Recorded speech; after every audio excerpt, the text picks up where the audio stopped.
2013 সালে চালু হলেও অতিরিক্ত খরচ সহ নানা কারণে শুরু থেকেই পানগাঁও ব্যবহারে সাড়া দেয়নি ব্যবসায়ীরা। 2023 সালের জুলাইয়ে পানগাঁও রুটে একটি কন্টেইনার জাহাজ ডুবি এবং পণ্য খালাসে কাস্টমার হয়রানির কারণে গেল 1.5 বছরে পণ্য পরিবহন নেমে আসে 7 থেকে 8%।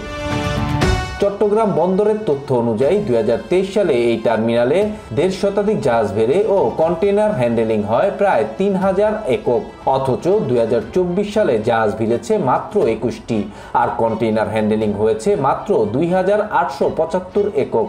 এতে বন্দরের আয় 12 কোটি টাকা থেকে কমে 3 কোটি টাকায় নেমে এসেছে। 2025-এর মে পর্যন্ত 5 মাসে জাহাজ ভিড়েছে মাত্র 8টি, কন্টেইনার হ্যান্ডেলিং হয়েছে 1044 TEUS। এই অবস্থায় পানগাঁও টার্মিনালটি 12 বছরের জন্য বেসরকারি অপারেটর দিয়ে পরিচালনার প্রক্রিয়া শুরু করেছে চট্টগ্রাম বন্দর।